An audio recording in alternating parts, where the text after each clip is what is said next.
Olá, meu irmão, olá, minha irmã, a paz.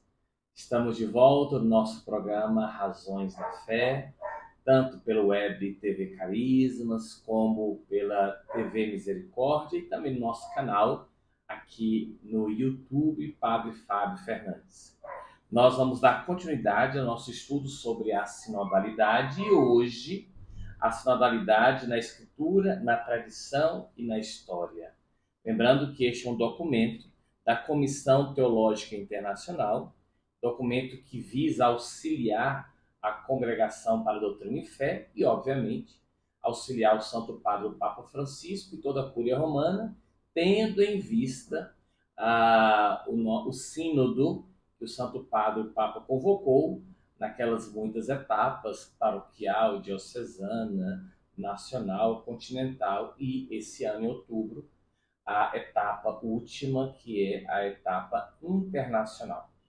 Já falamos um pouco sobre a própria Comissão Teológica Internacional, ela que surge há mais de 50 anos como intenção do Santo Padre o Papa Paulo VI, comissão essa, como já disse, para auxiliar a Congregação para a Doutrina da Fé, e comissão essa que é composta de mais ou menos 30 membros e que a cada 5 anos essa comissão é renovada.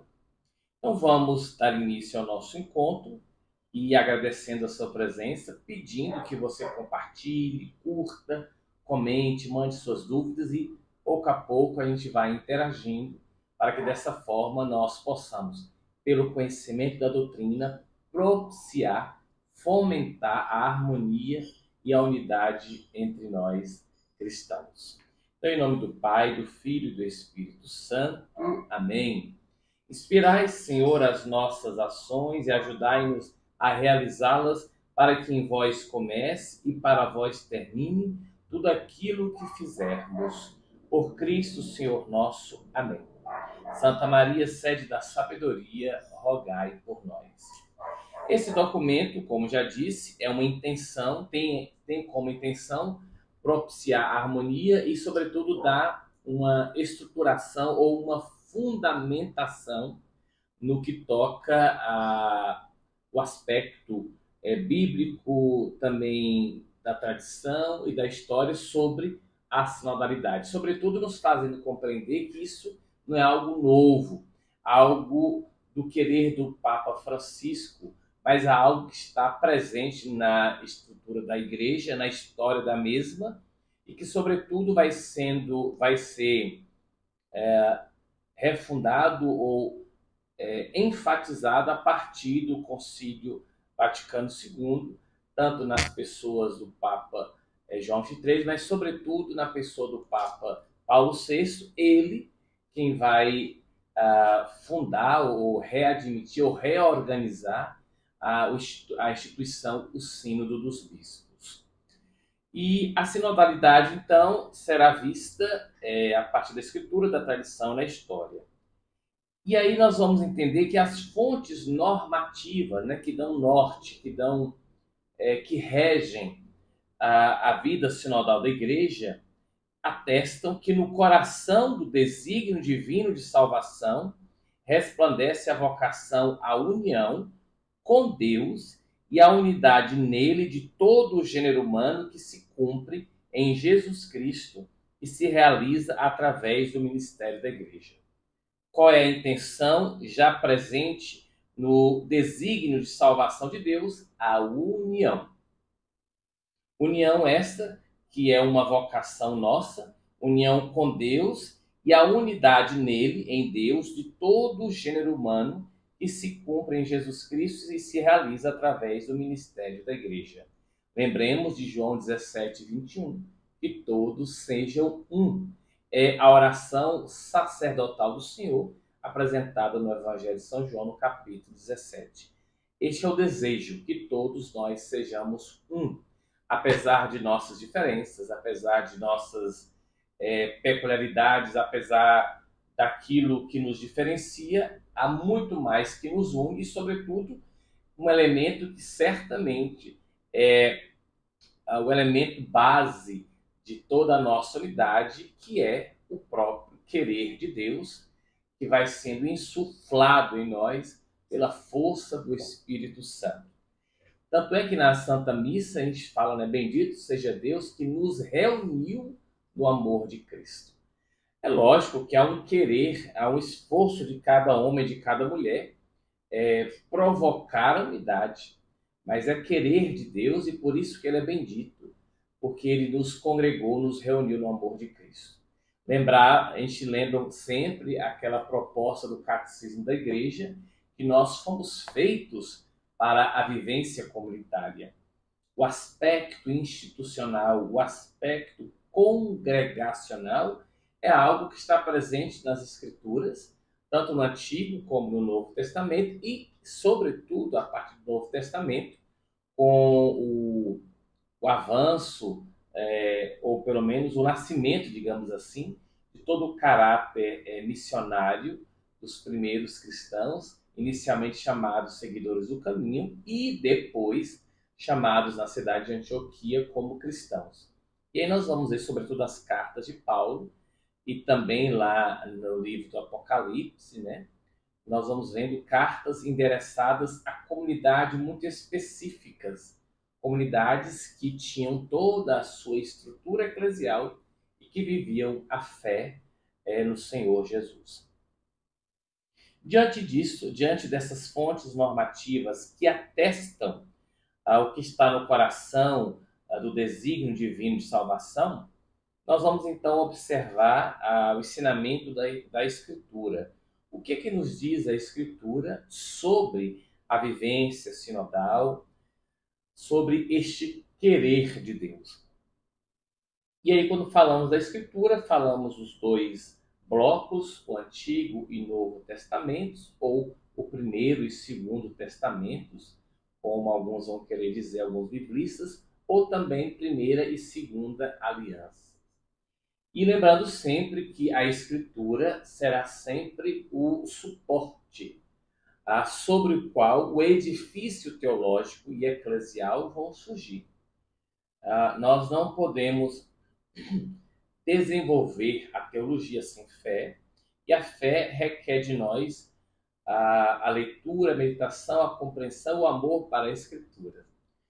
Mesmo que às vezes aquela verdade de fé não esteja explícita nos textos bíblicos, os textos bíblicos serão sempre convocados, não, serão sempre necessários, serão sempre consultados para se entender, se compreender se aquilo corresponde ou não a este desígnio divino de salvação. Então, o Antigo Testamento atesta que Deus criou o ser humano, homem e mulher, à sua imagem e semelhança, como ser social, chamado a colaborar com ele, caminhando sob o signo da comunhão. Interessante, né? Deus quis um povo.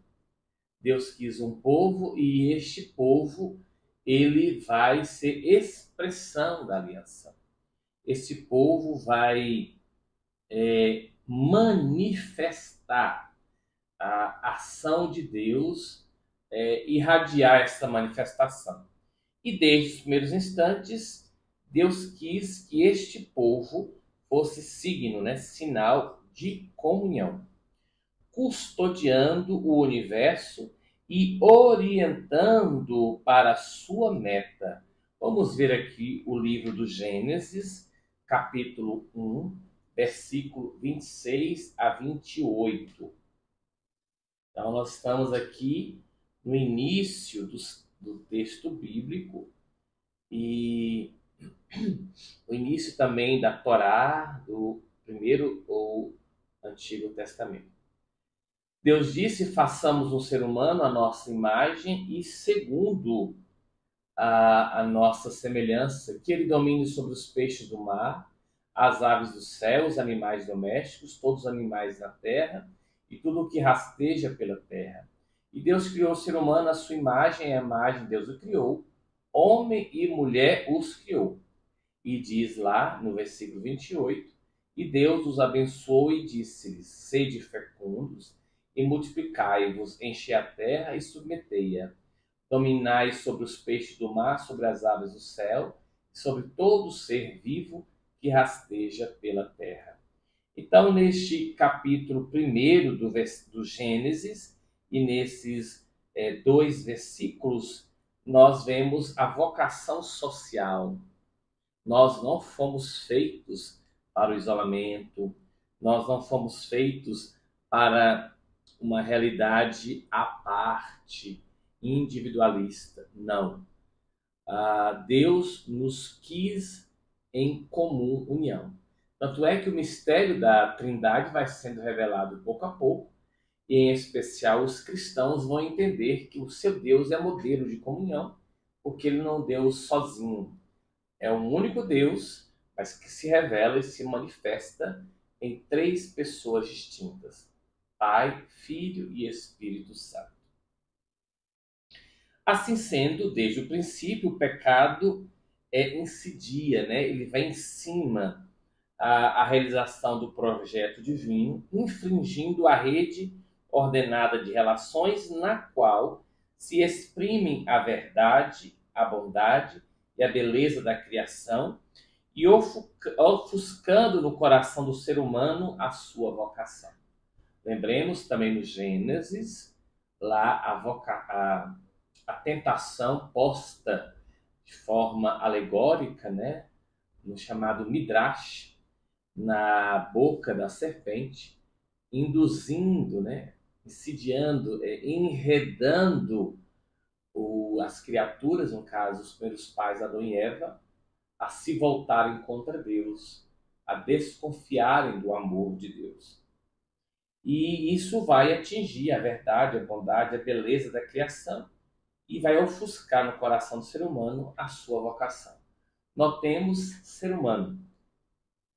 Isso para que nós corrijamos uma ideia muito difundida e extremamente rasa e perigosa em dizer que foi a mulher a causa ou a origem do pecado original. Não, ambos eram livres, ambos cederam à tentação, ambos pecaram. E por isso que ambos, numa linguagem teológica, obviamente, né, ambos figuras das criaturas que somos nós, das criaturas humanas, feitas à imagem e semelhança de Deus, ambos são aqueles que foram os culpados e fizeram com que a natureza humana, por meio da natureza humana, fosse propagada essa culpa, e por isso nós nascemos com o sinal, né, a mancha, a nódoa do pecado original, daí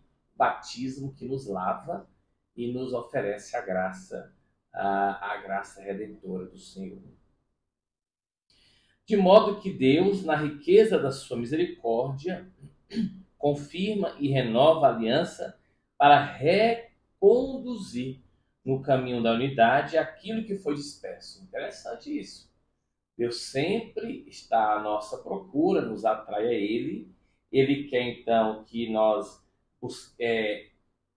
tomemos o caminho da unidade e, por meio da unidade, aquilo que foi disperso seja reconstruído, sanando a liberdade do homem e endereçando-a, no caso de liberdade, para acolher e viver o dom da união com Deus e da unidade com os irmãos na casa comum da criação.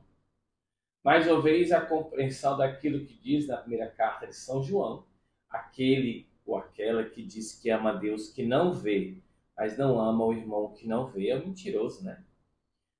É imperativo o amor para com Deus, é imperativo o amor para comigo, e é imperativo o amor para com os irmãos e irmãs.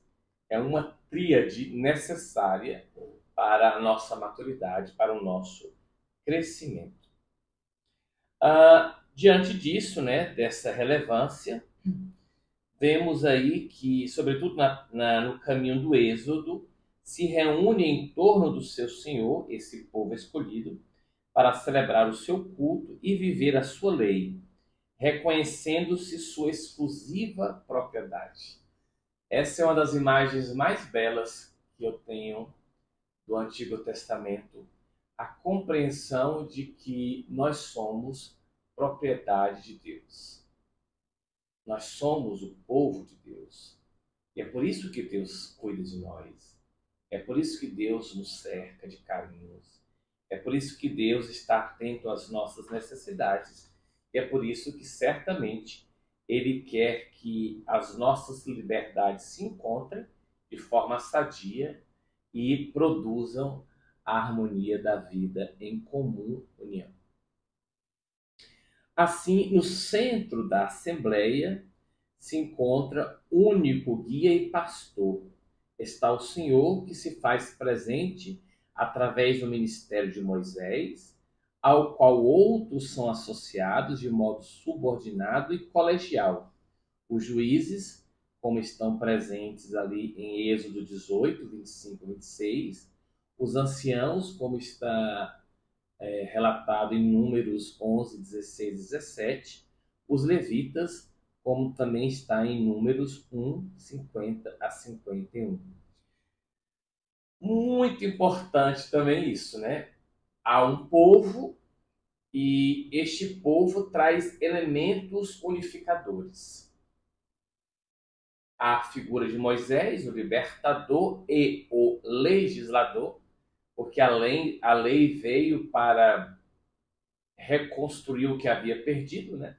Recompor o que havia disperso, e, sobretudo, a lei vai ser a estrutura sobre a qual a comunidade vai se firmar e se orientar para buscar essa unidade. Então, a lei dada por Deus prevê essa vida em comunidade. Então, a lei vai ajudar com que aqueles e aquelas que acolhem essa lei possam colaborar na construção deste povo que pertence a Deus. E esta realidade na figura de Moisés, ela vai ter seus desdobramentos e vai ser sempre necessária.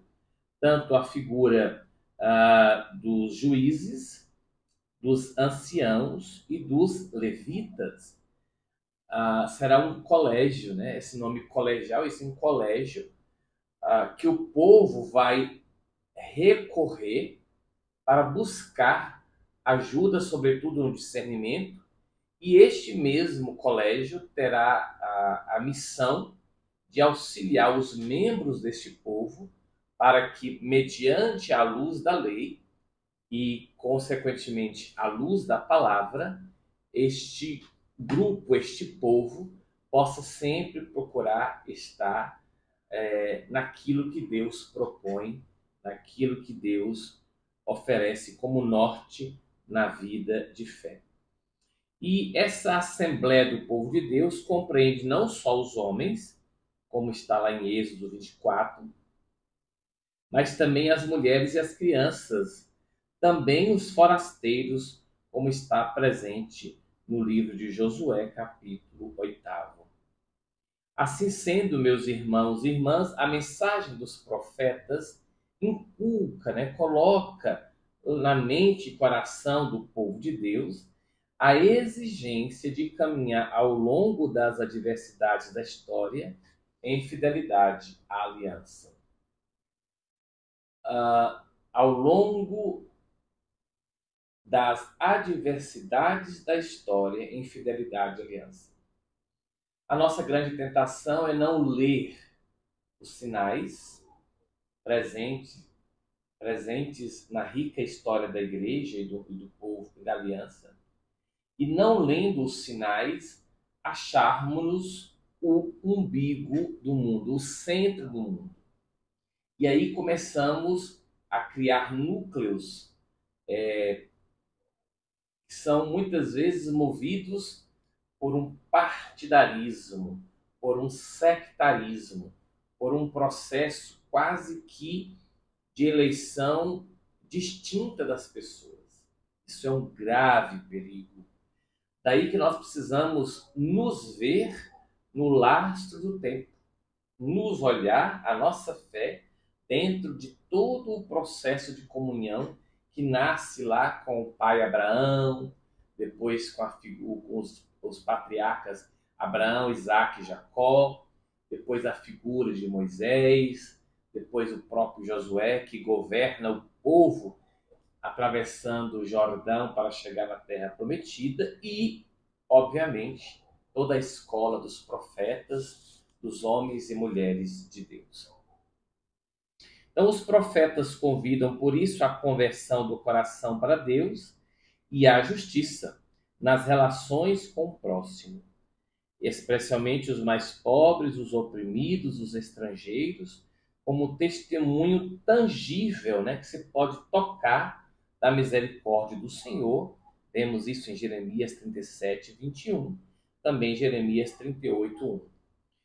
Para o mundo judaico, ou o mundo presente no primeiro ou Antigo Testamento, ou primeira aliança, há as chamadas classes dos três pobres do povo de Deus, né? Os anauins, os restos, que são as viúvas, os órfãos e os estrangeiros. Isso não é novo. Essa preocupação com os pobres, com os excluídos, com os não favorecidos, com aqueles que não são inseridos nas oportunidades que a vida social oferece, sempre esses e essas sempre terão de Deus um olhar, uma atenção, um carinho. Isso não é novo. E a igreja, sobretudo a partir de Cristo modelo, a igreja também vai se preocupar com isso. Isso não é novidade e isso nunca poderá se apagar, nunca. Quando em nós se extinguir o ímpeto para a misericórdia, quando em nós se extinguir a moção para a caridade, para com cuidado com os irmãos e irmãs, sobretudo aqueles e aquelas que nada têm, mas também aqueles que estão vazios por várias realidades da vida, nós estaremos distantes daquilo que é proposto pelo Senhor Jesus.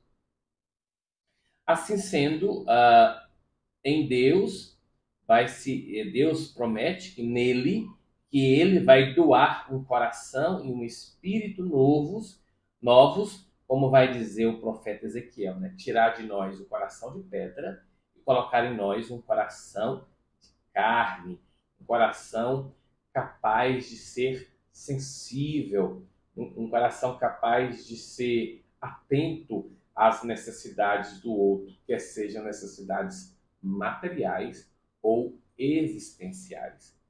E aí, a lei ou a compreensão de que Deus nos elegeu, nos escolheu, não ficará mais fixada, inscrita nas tábuas de pedra, mas em nosso coração, como estará presente no livro de Jeremias, do profeta Jeremias, capítulo 31.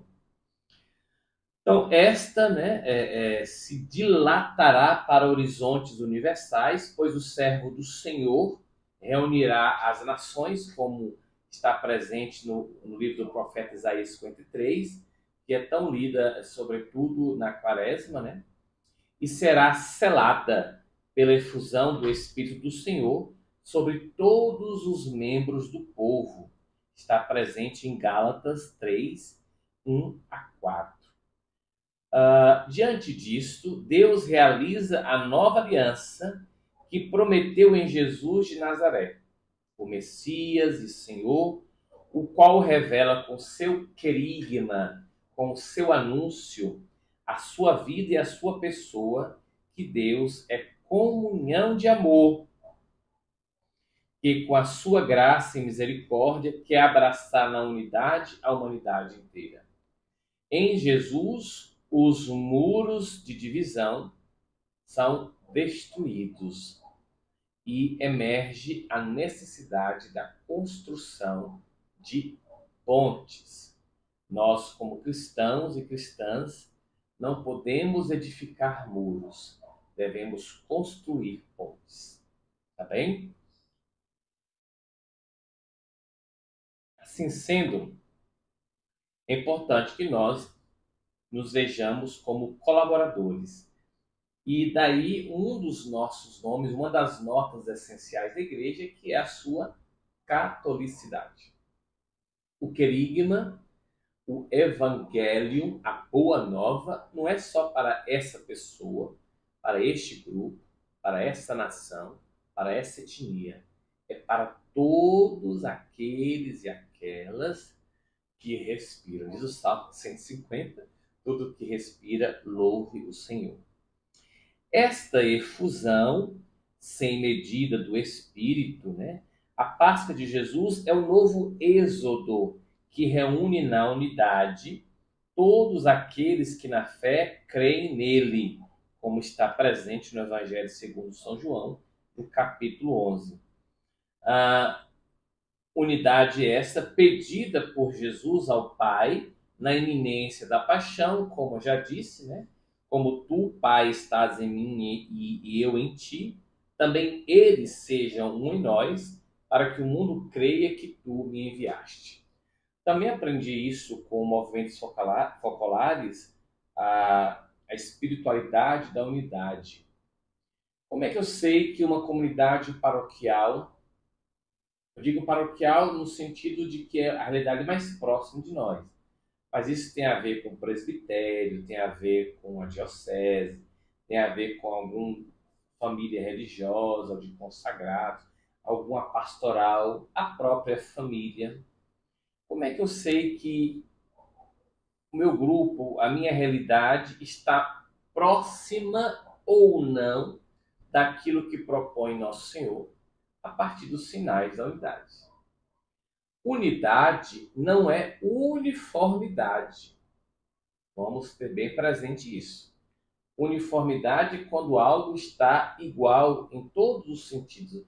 É um uniforme que nivela a todos e todos se tornam iguais. Unidade requer a diversidade.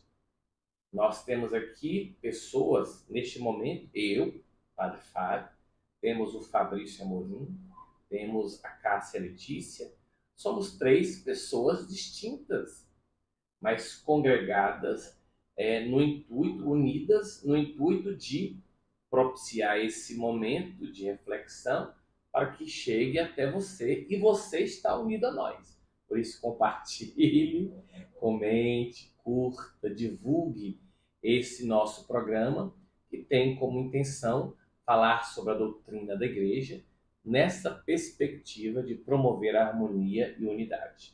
Pois bem, então é Jesus quem pede. É Ele que suplica ao Pai para que nós sejamos um. E dessa forma, com a nossa unidade, o mundo creia que o Pai enviou o Filho para nos salvar. E aí, Ele, então, é o caminho que leva ao Pai, e por isso viver a comunhão conforme a medida do mandamento novo de Jesus significa caminhar juntos na história como povo de Deus, da nova aliança, correspondendo ao dom recebido. Um ícone vivo da igreja como povo de Deus é tracejado pelo evangelista Lucas na narração dos discípulos de Emaús, lá no capítulo 24, versículo 13 a 35. Jesus se achega, eles ainda estão sem entender bem o que aconteceu. Jesus começa a falar das Escrituras, desde a Torá, passando pelos profetas, até chegar aos últimos acontecimentos. E na fração do pão, que é o elemento agregador da comunidade, ele então se revela e eles entendem, né, que o Senhor está vivo. E dizem aquilo, né, o coração estava ardendo e por isso mesmo voltam e anunciam aos apóstolos e procuram então conviver na comunidade apostólica. O Novo Testamento faz uso de um termo específico para exprimir o poder de comunicar a salvação que Jesus recebeu do Pai e que na força, né, de dinamis do Espírito Santo exercita sobre todas as criaturas. E essa palavra é exousia, autoridade, poder. E é interessante, já falei isso aqui no nosso programa, a, a ideia de hierarquia não é tanto como um poder sagrado, mas como origem sagrada. Então, os nossos pastores são nossos pastores não porque eles trazem consigo um poder, mas porque o Senhor quis. A origem é sagrada, o querer é sagrado, a intenção é sagrada, a instituição é sagrada. De modo que, se o povo da primeira aliança vivia sob o regime da doce submissão a Moisés e àqueles que viviam colegialmente, juízes, anciãos, levitas, e depois na figura do rei, também no mundo do Novo Testamento, ou da Segunda Aliança, gradativamente a compreensão da figura dos apóstolos e dos seus sucessores, que terão, como vai dizer Paulo na primeira e na segunda carta a Timóteo, esses sucessores dos apóstolos terão como missão proteger a fé. E aí, para com eles, uma doce submissão. E mesmo que haja atritos, que somos seres humanos, haja conflitos, que nós possamos nos abrir à humildade e dessa forma viver a santidade e aguardar que Deus haja em favor do seu povo, consequentemente de sua igreja. Então, essa autoridade, ela existe porque a sua origem quis. E a sua origem sagrada é o querer do Senhor. Então, esta autoridade consiste na comunicação da graça que torna filhos de Deus. Bonito, né? Filhos de Deus. Está no Evangelho de São João, capítulo 1. Vamos ouvir lá? João 1, capítulo 1, versículo 12. É lá que diz: a quantos, porém, a receberam, deu-lhes poder de se tornarem filhos de Deus, os que creem em seu nome. Os que creem em seu nome. Pois bem, sigamos. Essa comunicação, né, gera filhos, a crença no nome do Senhor Jesus.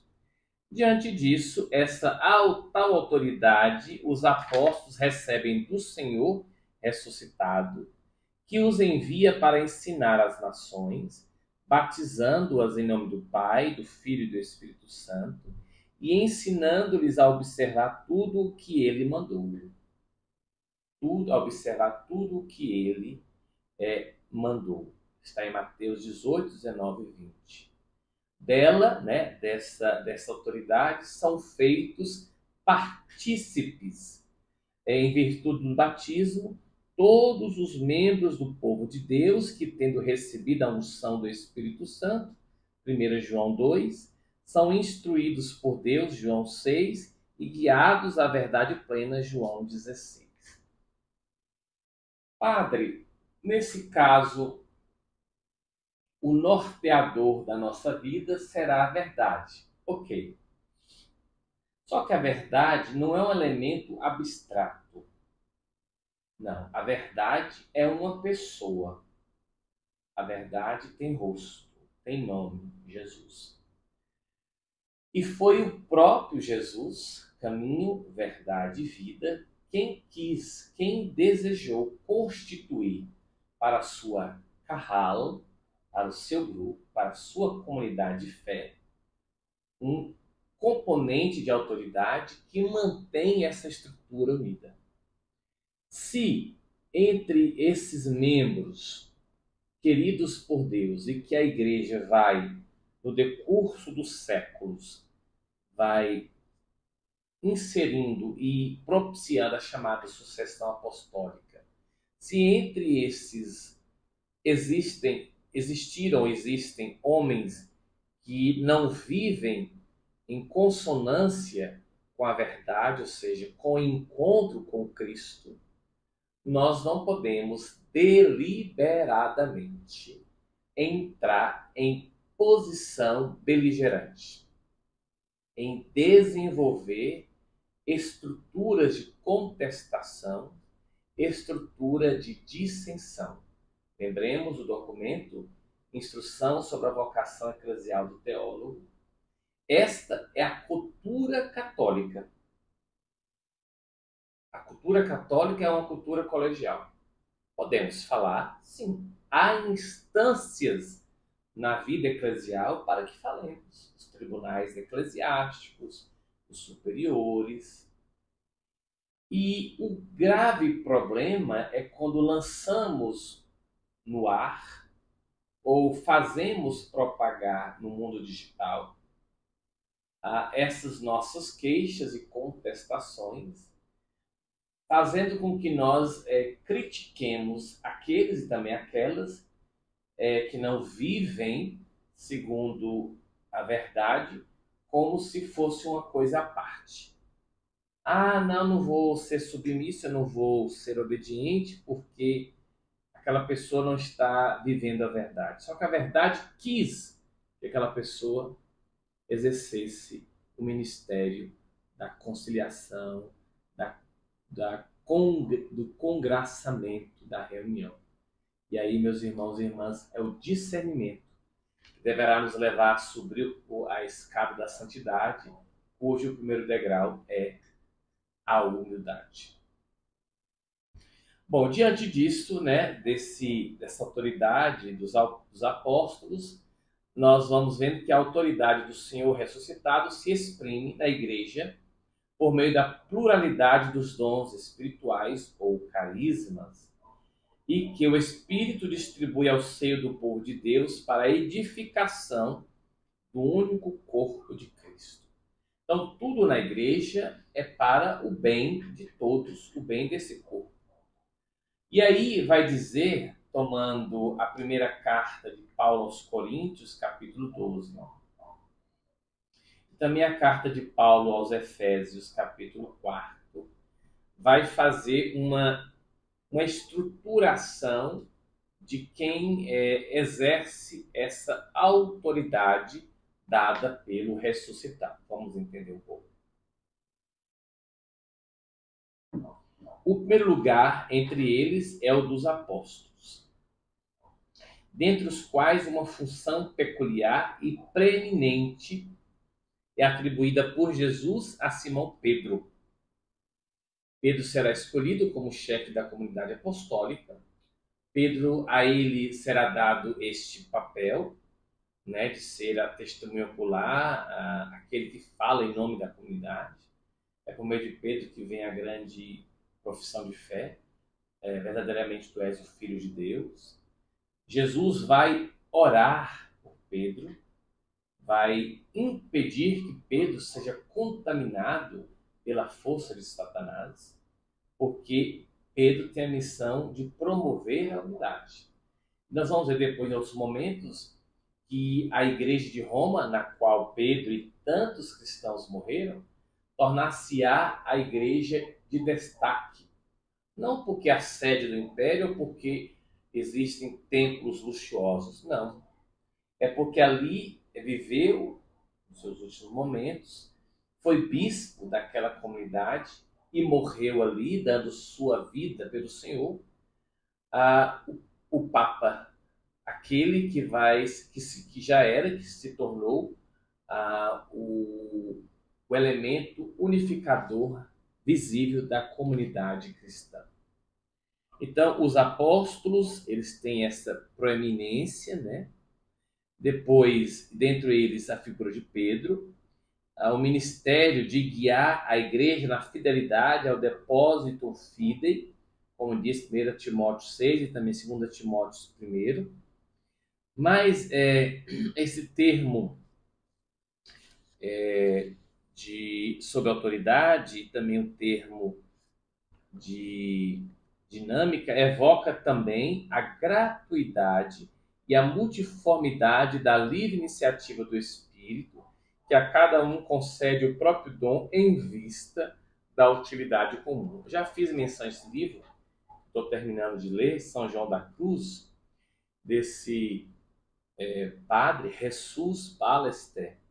Ele vai falar justamente sobre isso, né? Dentro da teologia mística, que é um outro curso que depois eu desejo fazer com vocês. Ele vai falar isso, que Deus dá os dons a quem Ele quiser. E nós não podemos ter inveja. Digamos que Fabrício levite e eu não. Deus quis que ele levitasse. O que eu vou fazer? Seguir no meu cotidiano, né? Seguir no meu cotidiano. Então, Deus sabe o que é melhor para o bem do corpo místico, que é a igreja. Assim sendo, sempre na lógica da mútua submissão e do mútuo serviço, como diz lá 1 Coríntios 12, 25. Porque o dom supremo e regulador de todos é a caridade. Já falamos aqui sobre a correção fraterna, que segue naqueles 3 passos, né? Chamar a pessoa na caridade, conversar com ela, buscando ali no anonimato conquistar a pessoa por essa correção. Depois chamar, se for o caso, 2 testemunhas para também tentar resolver aquele âmbito mais discreto. E se não, levar à igreja. Levar à igreja não é levar à exposição pública, não. Aqui a igreja são os membros do colégio apostólico. Levar ao superior e entregar para Deus. Você fez sua parte, mas nunca expor alguém. E, sobretudo, fazendo recortes, porque é muito fácil julgar alguém a partir do meu ponto de vista. A reflexão, a análise, a hermenêutica, a interpretação requer de mim que eu veja, né, a partir do meu ponto, mas que eu tenha a humildade e também a caridade de ver o ponto do outro, de perceber qual foi o texto e o contexto daquela realidade. Assim sendo, sempre o dom supremo e regulador é a caridade.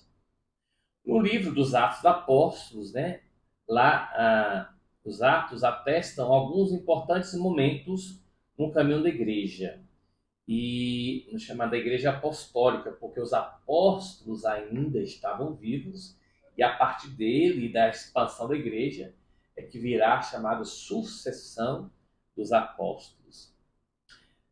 É chamado exercício comunitário do discernimento da vontade do Senhor ressuscitado. Não há... a pessoa individualmente pode discernir, é verdade, mas nunca é um discernimento isoladamente, como se estivéssemos num invólucro, não. Porque Deus nos fala pela palavra e na consciência. Deus nos fala pelo aconselhamento de alguém mais experimentado na fé, alguém mais avançado em idade, pelos pastores. Então, o discernimento é sempre no âmbito comunitário. O protagonista que guia e orienta este caminho é o Espírito Santo, sempre. Efundido sobre a igreja no dia de Pentecostes. É responsabilidade dos discípulos, no exercício das suas respectivas funções, colocar-se na escuta da sua voz para discernir o caminho a seguir. Por exemplo, como tivemos lá a escolha dos 7 homens de boa reputação, cheios do Espírito Santo de sabedoria, aos quais os apóstolos confiam o encargo de servir às mesas, a origem dos chamados 7 diáconos, né, de Roma. Dentre eles tivemos a figura do Estevão, e o discernimento da crucial questão da missão junto aos gentios, Atos 10, que é a questão judaizante, né?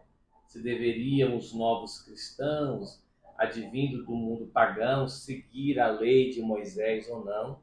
Tudo isso foi posto em comum e ouvindo ali a fala dos apóstolos então, ou da comunidade apostólica.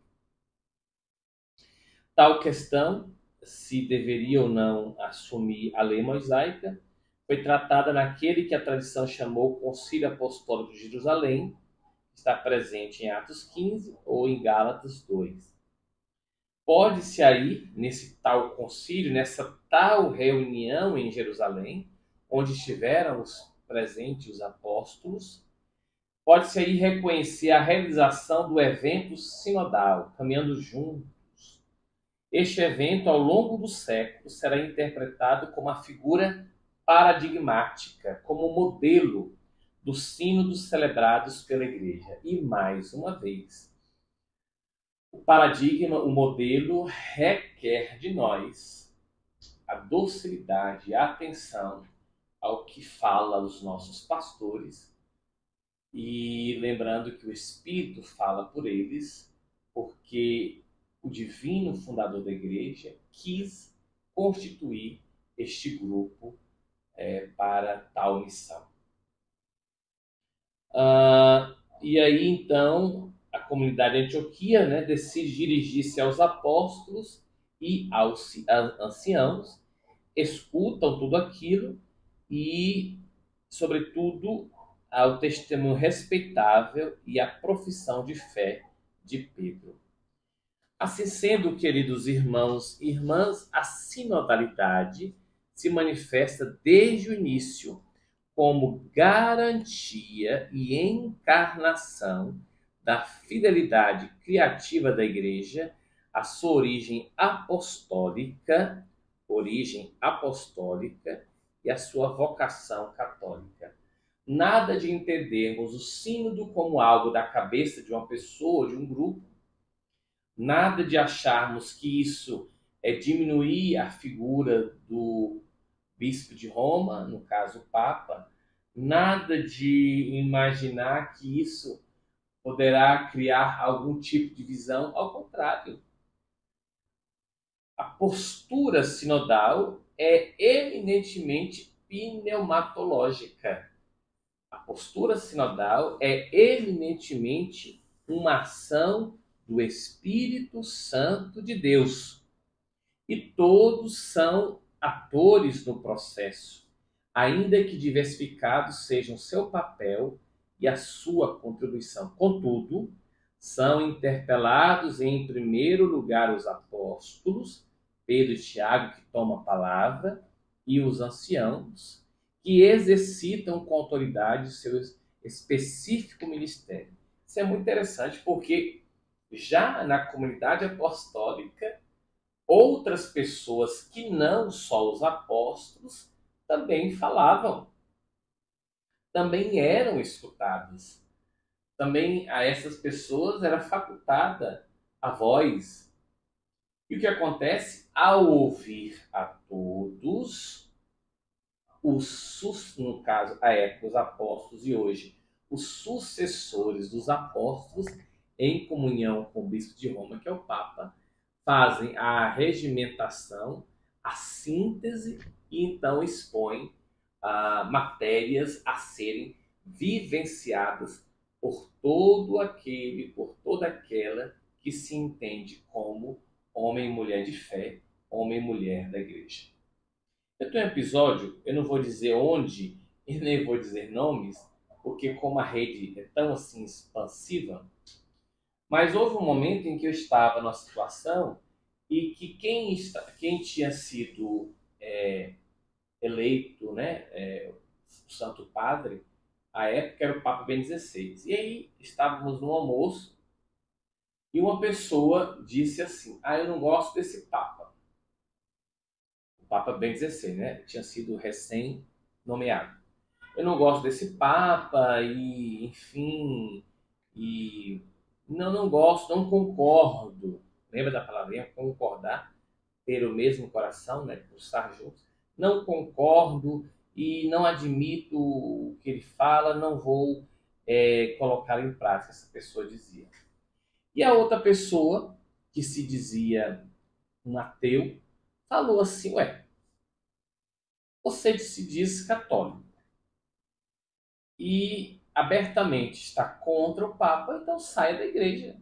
Você vai fazer muito bem, um bem maior do que ficar na igreja e ficar contestando e vivenciando esse espírito de animosidade.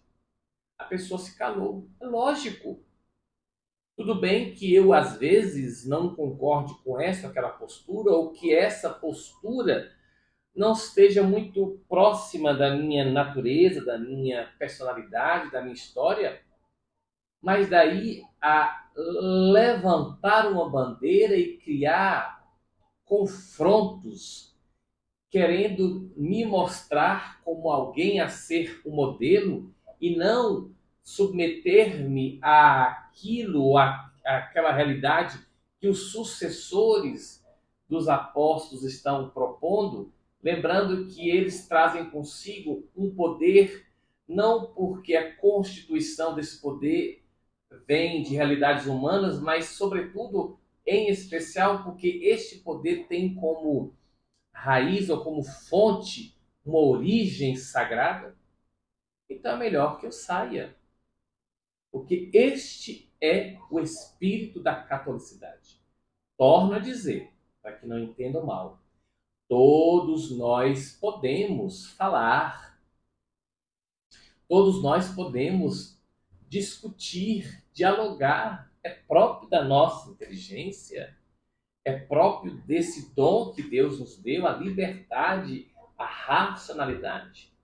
Mas chega um instante em que eu tenho que ponderar, e essa mesma razão vai me ajudar a entender o que eu devo fazer. E, sobretudo, na vida da humildade, buscar a santidade.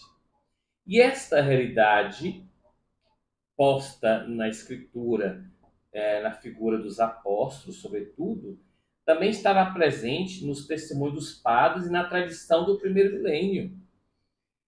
A perseverança, né, no caminho da unidade através da diversidade dos lugares, das culturas, das situações e dos tempos é o desafio ao qual o povo é chamado a responder para caminhar na fidelidade ao Evangelho, lançando a semente deste na experiência dos diversos povos.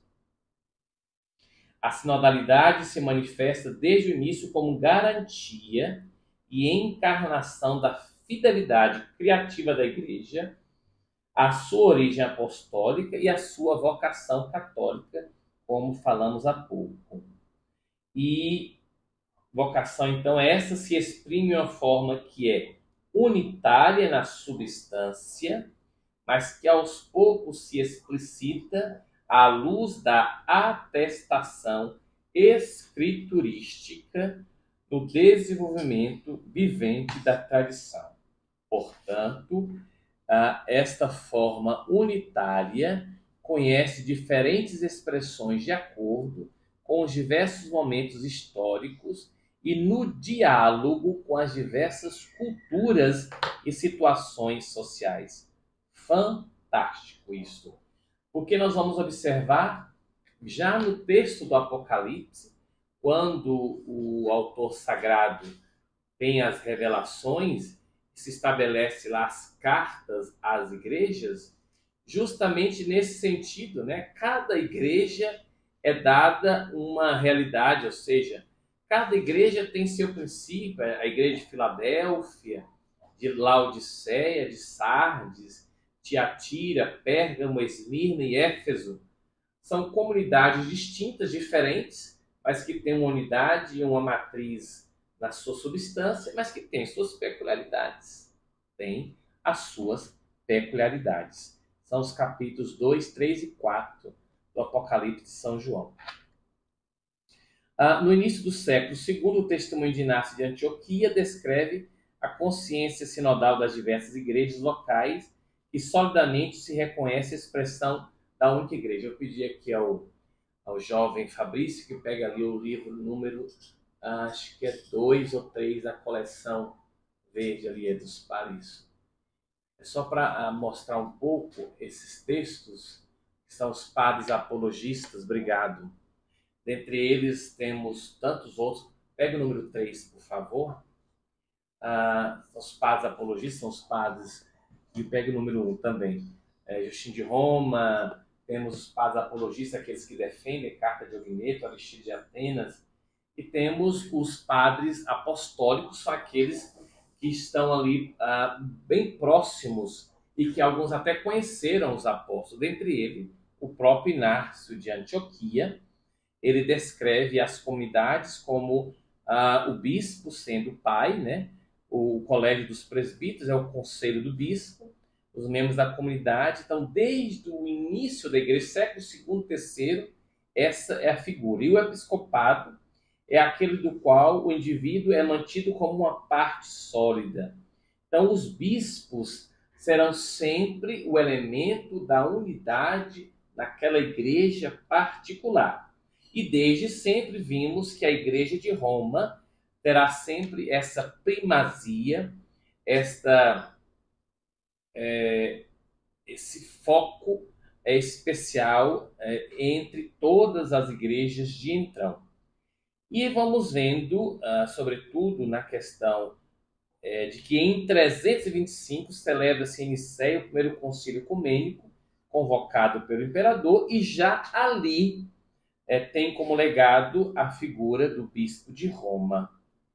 E depois a compreensão de que ele será o elemento unificador.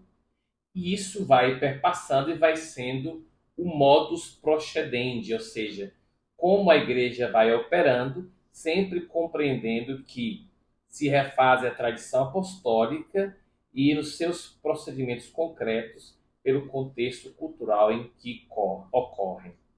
E esse desenvolvimento da prática sinodal também no presente no segundo milênio da era cristã, vai se desenvolver como um elemento presente, em especial na igreja que nasce oficialmente, porque a igreja já existia nas catacumbas, agora a igreja que nasce para as realidades sensíveis e visíveis a partir do século IV e que vai depois, sobretudo, vivenciar o processo da igreja medieval, na qual teremos a figura dos bispos como elemento unificador e o carisma apostólico e a unidade com o bispo de Roma.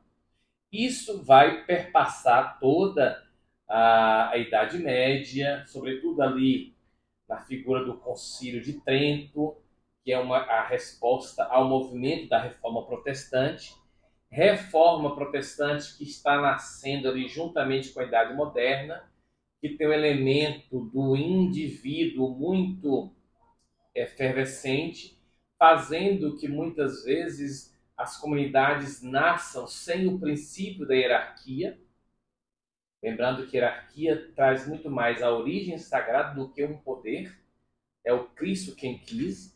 E esse espírito que move o mundo do protestantismo, da Idade Moderna, depois contemporânea, e chega aos tempos de hoje, está muito presente nos dias atuais, sobretudo quando grupos se levantam e vivem um liberalismo filosófico, que é um princípio de contestação, não importa quem seja. Temos, por fim, o Concílio Vaticano I, que estabelece a doutrina do primado da infabilidade do Papa, e neste mesmo Concílio Vaticano I começa a se desenvolver com mais clareza a figura do bispo e vai chegar então nos documentos do Compêndio Vaticano II, vai se entender então este elemento da hierarquia, a comunhão com o Santo Padre, e vamos vendo então, sobretudo na Constituição da Lumen Gentium, a natureza e a missão da Igreja como comunhão. No decreto Christus Dominus, coloca em evidência a subjetividade da Igreja particular e solicita os bispos a exercitar o cuidado pastoral da Igreja a eles confiada em comunhão com o presbitério, servindo-se da ajuda de específico senado ou conselho de presbíteros e formulando o convite para que em cada diocese se constitua um conselho pastoral, do qual façam parte presbíteros, religiosos e leigos, em vista da revitalização da prática sinodal no tocante à Igreja Universal. O Beato Paulo VI institui o Sínodo dos Bispos.